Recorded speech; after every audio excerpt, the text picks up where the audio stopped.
전쟁을 해줬기 때문에 우리가 이렇게 쉽게 해방될 수 있었다.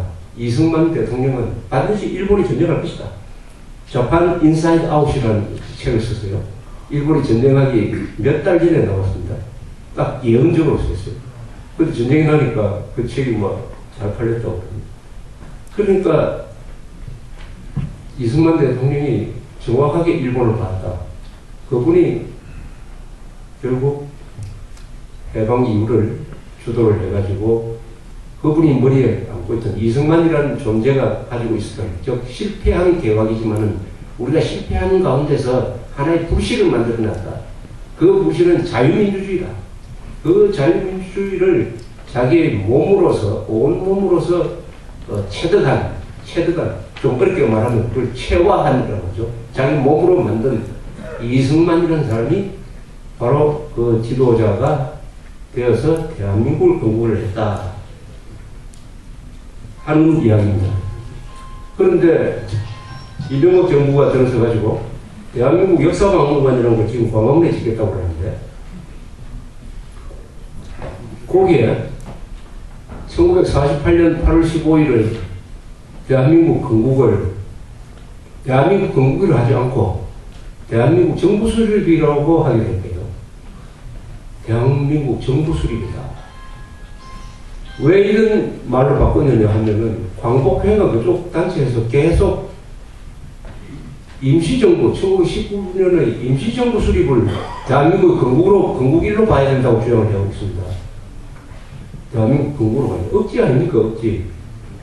국가라는 것은 네 가지가 있어야 국가가 됩니다. 첫째, 영토가 있어야 돼요. 국민이 있어야 됩니다. 정부가 있어야 돼요. 주권이 있어야 돼요. 상해 임시정부는 하나도 없었습니다. 그런데 1919년 상해 임시정부 수립일을 대한민국의 건국일로 보자고 하니까 그걸 그냥 받아들인 것 같아요. 그래서 1948년 8월 15일은 그냥 대한민국 정부 수립이다. 국가는 그전에 만들어졌다. 19년에 만들어졌으니까 이때는 정부가 수립한 것이다. 그러면 정부 없는 국가가 있습니까? 정부 없는 국가가. 이런 식으로 양보를 했는지, 누가 양보를 했는지, 그런 식으로 명칭을 하기로 확정됐다는 기사가 일단 나왔어요. 일단.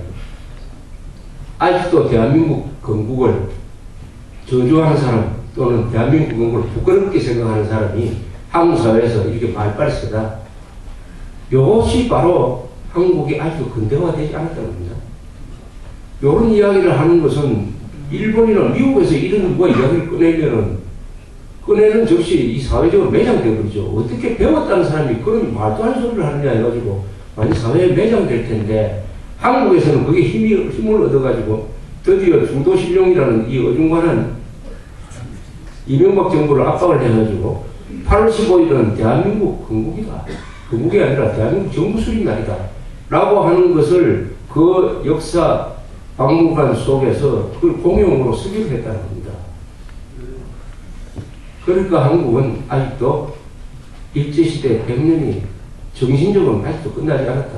아직도 해방은 진정한 의미의 해방, 즉 인간 해방이죠.